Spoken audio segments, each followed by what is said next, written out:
Bonjour à tous et bienvenue dans On se voit, le podcast fait pour tous ceux qui en ont un peu marre des applications de rencontres. Je suis Maë Paris et une fois par semaine, je vous présente des profils de personnes dont le cœur est disponible. Si la voix de la personne que je reçois aujourd'hui vous séduit, rendez-vous à la fin de l'épisode. Mon invité du jour s'appelle Adrien. Bonjour. Bonjour à tous. Comment tu vas? À tous, déjà, tu t'adresses à tous les auditeurs. Je sais qu'on nous écoute par milliards, donc par milliards, exactement. c'est exactement cela. Donc, pour les milliards de personnes qui nous écoutent, vous ne voyez pas Adrien comme je le vois, mais je peux vous dire qu'il porte, alors je l'enregistre aux prémices du printemps, donc il commence à faire beau. Tu portes un Marcel blanc, avec une chemise en jean assez légère par-dessus. T'es assez bronzé. T'as une petite chaîne. Je dirais que t'as un look assez méditerranéen quand même. T'as les cheveux un peu longs, mi-longs, bouclés.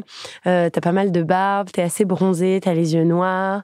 T'es brun. Est-ce que ça te va comme description? Ouais, ça va. Mais ça me fait plaisir d'avoir bronzé un peu. Je pense que c'est le premier déjeuner au soleil. Ah ouais, tu vois. T'as mis tout en terrasse 2 heures avant de venir. Ça a fait son Exactement. effet. Voilà. Et t'as une carrure assez musclée, je dirais. Est-ce que ça te va cette description? Très bien. Est-ce que parfois on te dit que tu ressembles à quelqu'un de connu? On m'a dit plusieurs fois que je ressemblais à un gars, je me rappelle pas de son prénom. Je sais pas si tu as déjà vu la série You. Oui, grave.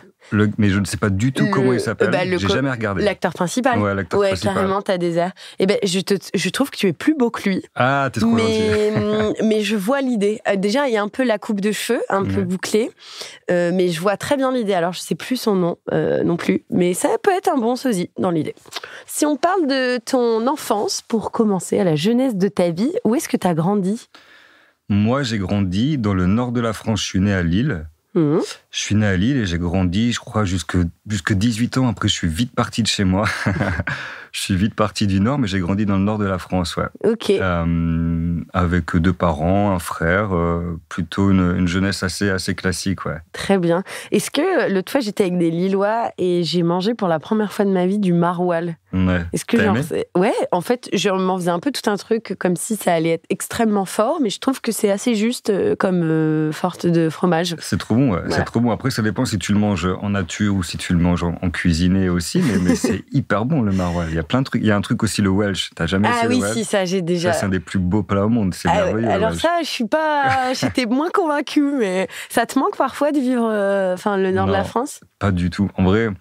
En vrai, les gens sont gentils, tout ça, mais je sais pas, moi j'ai vécu 18 ans là-bas avec des bons et des mauvaises expériences et tout ça. Quand je suis parti, j'y reviens plus et j'avance et puis je suis très comme ça, je me projette et puis j'avance et je vois plutôt le futur. Je reviens jamais trop en arrière, donc c'est fait Lille, j'y retourne plus. Je vais voir mes parents, bien sûr. Ouais, quand même, tu vas quand même de temps en temps. Ouais. Mais sinon, j'ai pas forcément d'excitation à retourner à Lille. Ouais. Ok. Et là aujourd'hui, tu vis à? Je vis à Paris. J'ai mon appartement au Aubervilliers. J'ai acheté un appartement au Aubervilliers. D'accord. Et voilà, mais je suis toujours sur Paris. Et tu kiffes vivre en ville, c'est plus une vie qui te correspond donc? Mais c'est plus, je suis venu à Paris surtout par rapport à mon milieu professionnel. On va peut-être en parler, mais par rapport à mon milieu professionnel. Mais ouais, en ville, c'est bien. Après, l'objectif, je pense, c'est plutôt d'être un peu plus dans la nature, au soleil, un mode de vie un peu plus calme, tranquille. Ok. Donc voilà. L'idéal, c'est d'avoir une maison de campagne et puis avoir un appartement à Paris, mais bon, on n'y est pas encore, mais voilà. Tu peux, si tu manifestes, ça pourrait arriver un jour. Et avant que tu nous parles de ton travail, d'ailleurs, on n'en parle pas toujours forcément. Tu pourras nous dire ce que tu fais dans la vie, d'ailleurs. Ouais. Mais surtout, qu'est-ce que tu fais ce week-end? Qu'est-ce que tu as de prévu, là? Ce week-end, je vais... Demain, j'ai sport demain matin. Ok. Quand tu dis j'ai sport, tu fais des cours? Je fais du crossfit. Je fais du crossfit quasiment tous les jours. Je vais 6 jours par semaine au sport. Ok. Des fois, c'est plus détente, des fois, c'est plus intense, mais j'essaie de garder un bon rythme. Donc, sport. Et puis, je fais une production d'un shooting pour des amis aussi. Donc, je vais être sur un shooting demain après-midi. Et puis le soir, je pense que je vais faire une soirée. Le soir, ça fait longtemps que je suis pas sorti. Je pense peut-être que je vais aller voir des potes et puis voir un peu jusqu'où on va. Mais oui, je vais sortir demain. Tu fais beaucoup de sport et tu sors quand même. T'as quand même une vie. Ouais. Je suis hyper content moi de cet équilibre et c'est aussi ce que je cherche aussi chez le garçon que je rencontrerai. Et tout ça, c'est que j'ai un équilibre où la semaine. Je fais du sport, je prends soin de moi, je me lève tôt, je suis hyper productif et j'ai plaisir à ça. Par contre, si je sors, si je suis avec des potes, si je suis au resto, enfin, il n'y a pas de... Je compense, tu vois ce que je veux dire, c'est qu'au final, j'ai pas trop de limites, je suis pas dans la frustration, j'ai aucun regret, je le fais à fond, je le fais intensément, donc voilà. Ouais, il y a un temps pour tout, ouais, ok, trop bien. Et à part du crossfit, tu fais quoi d'autre comme sport? Je fais crossfit, escalade, et je vais un peu à la salle de sport aussi. Très bien. Voilà. T'as toujours fait beaucoup de sport, même enfant? J'en ai fait beaucoup quand j'étais enfant. Et puis, je me suis perdu avec l'activité professionnelle et les soirées et les machins et tout ça. Donc, et là, j'ai repris à fond il y a 2 ans, de manière intense. Et le sport et de manière générale, mon mode de vie aussi a changé radicalement il y a 2 ans. Ouais. Donc j'en fais beaucoup, j'en fais beaucoup de sport. Qu'est-ce qui a changé il y a 2 ans? Pourquoi c'était quoi le point de bascule? Ah ouais, je pense qu'il faudra se faire plusieurs versions du podcast pour que je te raconte tout, mais une série sur Adrien. Mais c'est que, en gros, mais je pense que c'est un problème, une situation que beaucoup de personnes rencontrent, c'est que ça fait 15 ans que j'étais à peu près en fixe, donc en contrat CDI, dans le milieu dans lequel je bossais, événementiel, luxe, mode. Et en fait, je me suis rendu compte juste à un moment donné, je sais pas, je me suis perdu, j'étais plus à ma place, j'avais trop donné, trop de temps, trop d'énergie, trop de moi et tout ça. Et en fait, je me disais, je ressemble plus, je sais plus à quoi je ressemble physiquement, mentalement et tout ça. Donc j'étais en fait, j'étais pas en burn-out, mais j'étais juste épuisé d'avoir donné autant de temps et d'énergie, parfois pour des projets qui sont pas les miens ou des boss qui sont pas les miens. Enfin, juste pas un truc qui m'appartient en tout cas. Et donc j'ai tout arrêté et j'ai repris un peu un certain mode de vie, que ce soit le sport, apprendre à consommer la nourriture, enfin plein de trucs. Refaire des projets un peu perso, être curieux. T'as repris ta vie en main, quoi. Exactement. Ouais. Ça va très vite de se perdre dans son boulot, dans le train-train et tout ça. Donc, et tu t'es priorisé, et c'est très bien. Ouais. Et si on parle plutôt de vacances, après le train-train du boulot et tout, c'était quoi tes plus belles vacances? Pas forcément genre celles où t'as fait des trucs de ouf, mais celles où t'es un peu nostalgique. Je pense qu'il y a le premier voyage, les premières vacances que j'ai faites, je suis parti en Australie, c'est il y a longtemps, je sais même plus, il y a 15 ans je crois, ou 20 ans, je sais plus. Je suis parti en Australie et évidemment c'est le plus long voyage, j'étais tout seul, je parlais pas anglais, machin et tout ça, donc c'est le truc qui m'a le plus marqué. Donc je suis hyper nostalgique. Parce que c'est quelque chose que tu fais plus aujourd'hui, de voyager seul? Si, je le fais encore, moins. En fait, j'ai fait beaucoup de choses seul dans ma vie, pour le coup, soit par la force des choses ou soit par choix. C'est aussi un peu la démarche que j'ai aujourd'hui et en général aussi, c'est maintenant, c'est bon, j'ai fait pas mal de choses, voyager, tout ça, et en fait, j'ai envie de partager, de construire et d'avoir des projets avec d'autres personnes. Donc, exactement. Et donc, je voyage encore seul une fois de temps en temps, mais c'est plus ce que je kiffe le plus. Je suis plus avec des potes ou... avec des potes voyager. Mais sinon, l'Australie, j'ai kiffé. Je suis parti en Mongolie aussi. Mongolie, c'était trop bien parce que tu dors dans des yourtes, tu apprends à faire du cheval. Enfin, il y a plein de... J'ai beaucoup voyagé. Pendant 2-3 ans, j'ai voyagé dans pas mal de pays. Finlande aussi, j'ai adoré parce que c'est une autre façon de penser aussi. J'ai vécu en Finlande et tout ça pendant quelques mois aussi. Donc, pas mal de choses, ouais. Très bien. Donc, plein de bons souvenirs dans la tête. Ouais. Est-ce que tu peux prendre ton portable, s'il te plaît? Et alors, il paraît que quand tu cliques sur l'onglet Loop de l'Instagram de quelqu'un, tu vois vraiment ce qui l'intéresse. Donc, est-ce qu'on peut regarder ce qu'il y a sur le tien? C'est sûr que tu veux voir? Oui. Et je veux que tu me montres tes dernières recherches. Ouais, ça va. Je vérifie quand même. Alors... Ah oui, cette loupe-là. Alors, oui, ça va. C'est ça, non? C'est ça que tu voulais dire? Oui, c'est ça. Donc, j'avoue, il y a l'air d'avoir rien trop de... On a un extrait de la Fashion Week de Quotidien, Reels. On a pas mal d'hommes torse nu quand même, hein, musclés. Ouais. Très bien, c'est pas désagréable à regarder, ce feed. Tu sais pas si c'est pour une inspiration sportive ou si c'est autre chose. Voilà, exactement. Non, écoute, un peu d'actu, voilà, des infos. Est-ce que tu utilises beaucoup les réseaux sociaux ou... Non, pas trop. Enfin, Instagram un peu, quand même. Je sais pas, c'est par période. Il m'arrive de poster 1 milliard de trucs d'un seul coup et puis de disparaître. Mais je fais plus des stories. Mais non, j'utilise. T'es pas tout le temps sur ton tel, quoi. Non, je suis pas tout le temps sur mon téléphone, non. Non, et puis pour ça d'ailleurs, j'ai même pas téléchargé TikTok parce que je me connais, si je commence à télécharger TikTok... Tu vas tomber dedans. Ou si tu te mets sur les Reels de Instagram, à un moment donné, tu te dis, ça fait déjà 2 heures que j'y suis, il est 1h du matin, je suis fatigué. Ouais, donc, est-ce qu'on veut rajouter une autre plateforme? Exactement. Pour garder le sommeil et pouvoir se lever et aller au CrossFit le lendemain? Exactement. Très bien. Et est-ce que tu parlais tout à l'heure du fait que tu avais acheté un appart. Déjà, cool, félicitations. Merci. Est-ce que tu as bricolé un peu dedans, genre? J'ai tout fait dedans. Ah! J'ai tout fait dedans et j'ai tout fait dedans et je le referai plus. Je le referai plus parce que déjà j'ai des moyens qui sont différents, donc je peux embaucher des personnes pour le faire maintenant. À l'époque, parce que j'ai acheté il y a quand même, je crois, il y a 8-9 ans, j'ai dû acheter. Ok. Et en fait, c'était intense. Enfin, au début, moi, j'ai acheté l'appartement. Je n'avais pas d'électricité. Je crois que j'avais un matelas dans des graviers. Je prenais l'électricité du couloir. Je cassais les murs. J'en pouvais plus. J'étais au bout du rouleau. T'avais déjà bricolé un peu avant? Non. J'ai regardé tous les tutos. Les tutos, tu vois, du Leroy Merlin, Castorama, ce genre de trucs et tout ça. Comment mettre du parquet, comment poser du carrelage. J'ai tout fait moi-même. Trop bien. Mais c'était... je ne le referais plus. Tu le referais plus? Non, c'était trop intense. Les week-ends, l'argent, enfin... Est-ce qu'aujourd'hui, genre, t'es le genre de pote que tes potes appellent pour poser du carrelage et tout? Est-ce qu'ils t'ont identifié en mode le bricolo de la bande ou quand même pas? Heureusement qu'ils m'ont pas identifié comme ça. Heureusement, sinon je leur file un contact et puis voilà. Donc Mais t'as la patience pour, genre, au-delà de même des gros travaux, genre monter une cuisine ou même un meuble Ikea, c'est un truc qui peut jouer vraiment avec tes nerfs, ou t'es le genre de mec qui garde son calme? Non, je garde mon calme en fait. J'ai plaisir. En fait, je pense que comme c'est ton appartement, comme c'est ton chez toi, tu prends plaisir à le faire et tu le fais bien, même en termes de déco, en termes de matériaux que tu choisis. Donc non, je le fais avec plaisir et calme. Okay. Exactement. Tout dépend si je suis sorti la veille ou quoi, parce qu'évidemment je serais pas plus nerveux. Exactement. Et est-ce que tu as une addiction dans la vie, à part le sport? Non, j'ai pas d'addiction particulière. Enfin, en tout cas, ça me vient pas là.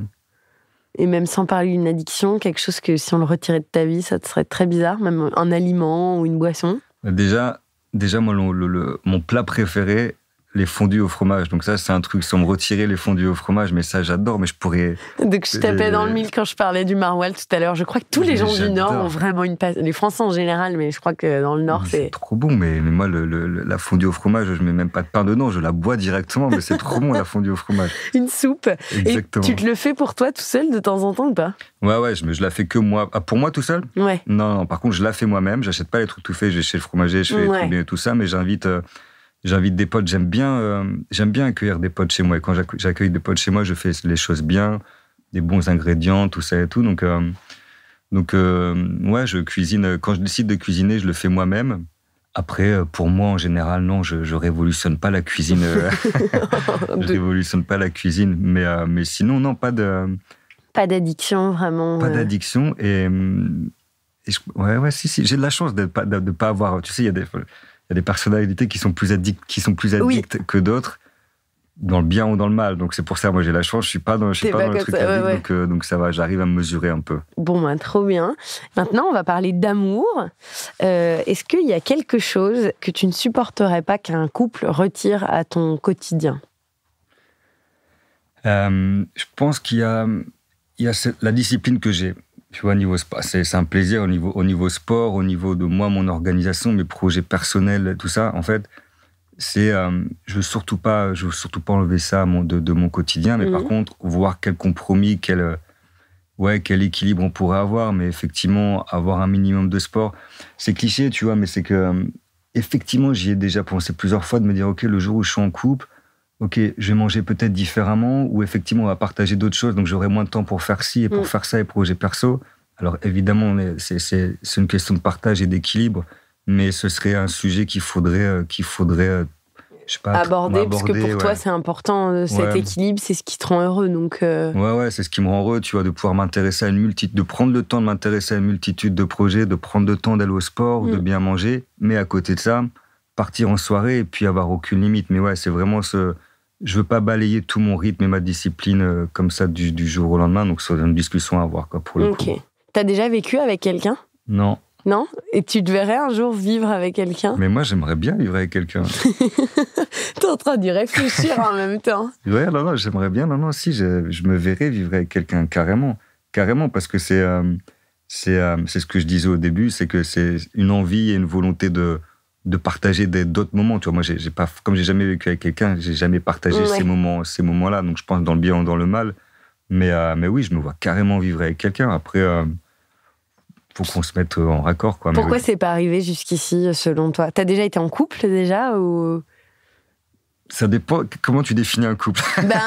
À toi, en fait, il n'y a pas de règle. Enfin, il doit y avoir une définition dans le dictionnaire. Ouais. Et à toi, est-ce que toi, tu t'es déjà senti en couple, c'est-à-dire dans une relation amoureuse avec de l'engagement, je dirais? Ouais.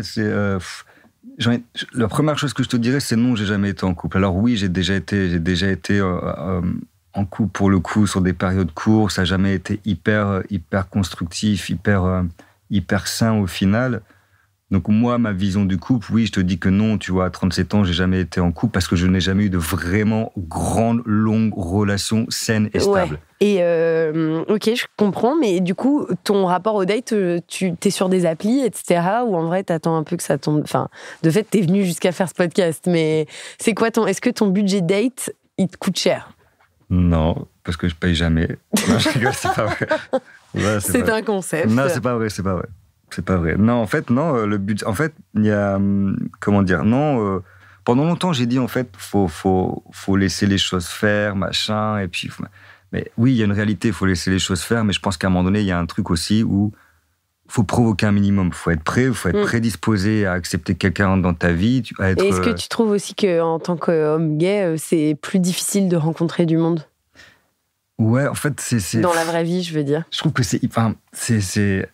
Enfin, pour moi, en tout cas, moi, je le vis de manière un peu plus compliquée. Et alors, je vais essayer d'exprimer les choses sans être dans le cliché ou quoi que ce soit, mais c'est que j'ai plutôt une vie plutôt classique. Mmh. Et puis, je suis dans des milieux qui sont plutôt classiques aussi. Quand tu dis classique, tu veux dire hétéro? Ouais, hétéro, mais même dans mon boulot et tout ça. Après, je sors dans le milieu gay quand même. Hein, j'apprécie sortir dans le milieu gay aussi. Mais c'est que moi, le style que je dégage, moi, le style que je vais chercher, l'environnement dans lequel je suis majoritairement au quotidien n'est pas un environnement qui est propice à la rencontre facile. On va jeter un regard et puis on va se dire, OK, on se plaît. Non, on doit passer par un milliard d'étapes sur... Exactement, capter. Tu vois. Est-ce que on est sur le même créneau? Est-ce que t'aimes ci? Est-ce que t'aimes ça? Est-ce que j'ai pas rêvé? Est-ce que tu m'as... En fait, il y a un milliard de choses qui fait qu'au final, c'est hyper complexe. Oui, il faut un guédard très avisé. Je vois très bien, je vois ce que tu veux dire. Et c'est pour ça que c'est un peu frustrant et c'est un peu chiant parfois parce qu'effectivement, je sors dans le milieu gay et il y a des appliqués et c'est très bien, c'était facile et très bien. Mais au final, dès qu'on veut creuser un peu, c'est hyper compliqué parce que, tu vois, je vais sortir dans la rue, là, je vais croiser le regard d'un gars, OK, qu'est-ce qu'on... Enfin, tu vois, c'est hyper complexe, mais bon, voilà. OK, très bien. Bon, en tout cas, là, ta voix, il y aura pas de doute. Très bien. Et quand tu t'imagines le toi de 2030... Tu disais que tu aimais bien regarder dans le futur tout à l'heure plutôt que dans le passé. Tu te verrais où? Qu'est-ce que tu aimerais? En 2030, je pense que j'aimerais partir justement de Paris. J'aimerais être avec quelqu'un. J'aimerais partir au soleil, dans la nature. J'aimerais avoir accompli les différents projets perso sur lesquels je travaille actuellement. Et j'aimerais bien avoir des enfants. Okay. Et pour le coup, quand tu es un homme célibataire ou en couple, quand tu es gay, avoir des enfants, déjà en France, ça y est, c'est assez compliqué. Ou alors, il faut lâcher 200 000 boules aux États-Unis. Ou il faut faire... Donc, en fait, c'est tellement un travail de longue haleine qu'au final, c'est limite s'il ne faut pas s'y prendre maintenant. Donc, oui, en 2030, j'aimerais avoir... Être sur le point 2. Exactement. Ok, très bien. Est-ce que tu veux nous dire rapidement tes red flags et tes green flags en amour? Tu n'es pas obligé de les détailler, juste nous les dire. Tu n'es pas obligé de te justifier, je veux dire. Ah, je peux juste les dire. Ouais. En fait, j'y ai réfléchi. En plus, j'ai essayé de trouver des trucs un peu fun, un peu original et tout ça. Je me disais, mais en fait, j'en sais rien du tout. Ouais, mais c'est pas grave aussi de pas avoir de critères précis. Hein. Mais moi, il y a un truc important, le plus important, je pense que, peut-être parce que, tu vois, à 37 ans, moi, c'est ni jeune ni vieux, mais c'est que j'ai la flemme de rencontrer une personne qui porte le poids sur ses épaules, qui n'est pas assumée, une personne qui tu vois, qui se plaint en permanence, une personne qui est dans le jugement, une personne, tu sens, tu vois, que c'est lourd, que tu vois, tu vois ce que je veux dire. Qui écoute pas Michael Jackson pour danser le matin. Exactement, qui se croit pas dans des vidéoclips et tout ça. Et tout, tu vois. Mais non, mais en fait, c'est... Après, évidemment, on est tous avec nos traumas et tout ça et tout. Donc ça, j'ai pas de problème avec ça. C'est ça aussi, un couple, c'est partagé. C'est juste qu'en fait, ça n'empêche pas d'avoir une vision de la vie qui est tranquille, apaisée. On trouve une solution. C'est plutôt... faut qu'il y ait un truc qui se passe. Tu vois, un apaisement. Moi, c'est un truc, surtout depuis 2 ans que j'ai arrêté mon travail, moi, c'est l'apaisement et la douceur que je recherche, que ce soit dans mon milieu professionnel ou chez le gars que je rencontrerai. Donc, un gros red flag, c'est effectivement... Pas être bien dans sa vie. Ouais, si ton énergie, elle est trop, déjà... négative. Ouais, c'est désolé, mais en fait, j'ai la flemme. J'ai pas envie. Donc, après, voilà. Mais... Très bien, t'inquiète. Je vois exactement ce que tu veux dire. Mais voilà, après, un red flag, sinon... non, il y a toujours ce truc, tu vois, c'est... dans le milieu gay, c'est pareil, c'est que...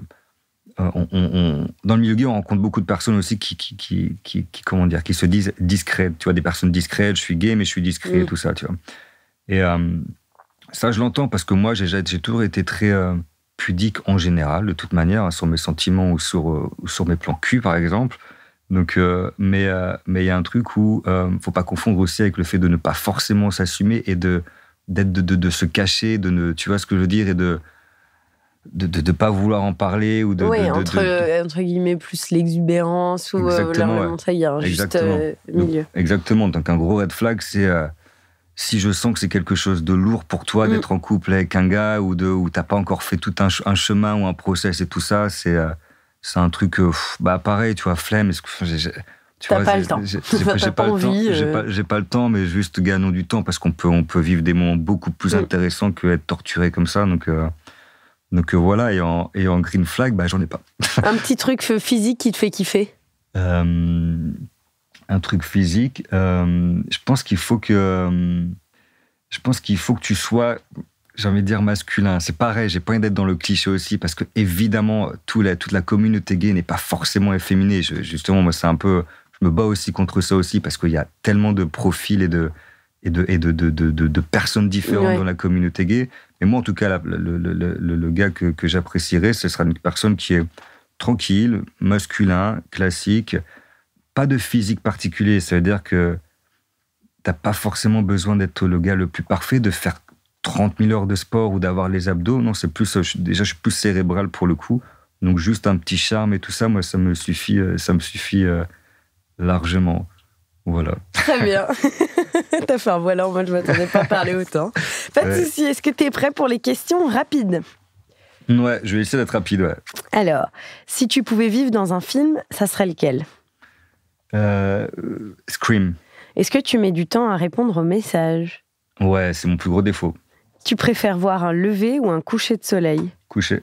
Une ville étrangère où tu pourrais passer le reste de ta vie? Je sais pas. New York, je sais pas.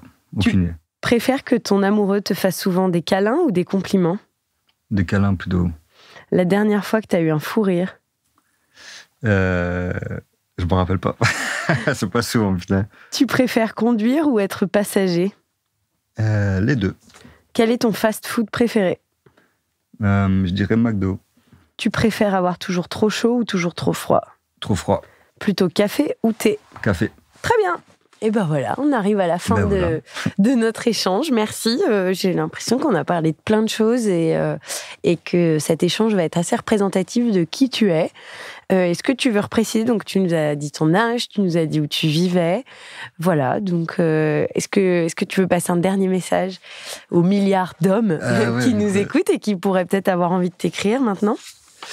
Non, j'ai envie de dire...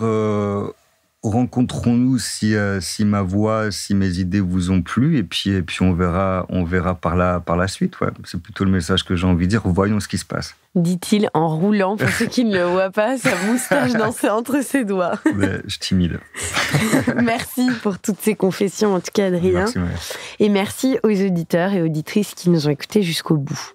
Si la voix, le profil et la sérénité d'Adrien vous attirent, si son équilibre de vie entre le sport et les soirées vous séduit, si vous non plus vous n'envisagez pas une vie sans musique, et si vous êtes prêt à goûter votre premier Welsh ou partager une fondue au fromage, rendez-vous dans la partie « J'ai un crush » de notre page Instagram On se voit. Vous pourrez écrire directement à Adrien et il choisira ou non de vous répondre. Merci et à bientôt beaucoup. dans On se voit. On se voit est un podcast original imaginé par Maë Paris et Jérôme Lavilla. Merci aux équipes Engel de nous produire et de nous accompagner dans cette aventure.